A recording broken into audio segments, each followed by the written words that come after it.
कसं नाही बा.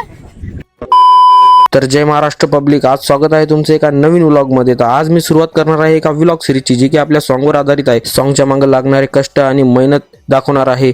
हे बघा, हे झाले आपले हिरो तयार दोन्ही बी. आणि मग इजूने घेतला ऊस बांधायला. या ऊसाचं काय काम होतं मला नक्कीच माहित नव्हतं, पण मी बघणार आहे. तर मला काय काम नव्हतं, त्यामुळे मी बसलो व्लॉग शूट करत. नंतर याचं काय चालू होतं काय माहित, गाडीचे गेट खोलला लागला का काय. सर्वात आधी आपलीच तयारी झाली होती, त्यामुळे आपण गाडीजवळच उभे होतो आणि गाडीजवळ कोणीच नव्हतं आलेलं. आणि नंतर मग आपले रॅपर पण आले. याचं काय काम होतं काय माहित म्हणतातच. नंतर मग सर्वजण आले.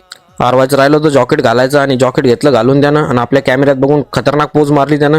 हे बघा, कसं दिसते. सर्वजण कारमध्ये बसले आणि सॉंग मध्ये गाडीचं काम पडू लागलं. तर आम्ही गाडी पण हाताखाली घेतली होती. इजी भाऊनं टॉपचा गेअर टाकेल होता काय माहित, डायरेक्ट कारच्या पुढे गाडी चालू लागला तो. मग ओव्हरटॅक मारून गाडी आम्हाला पुढे गेली आरेगाव फाट्याजवळ. मग इजी भाऊ वाटलं घाई करून फायदा नाही. मग इजी भाऊ घेतली आरामशीर गाडी आणि आलो आम्ही डायरेक्ट ब्युटी पार्लर जवळ. तुम्ही विचारसान की ब्युटी पार्लर जवळ कशाला आलो, तर आमचं काय काम नव्हतं. आपल्या सॉंगच्या हिरोईनचा मेकअप चालू होता. तर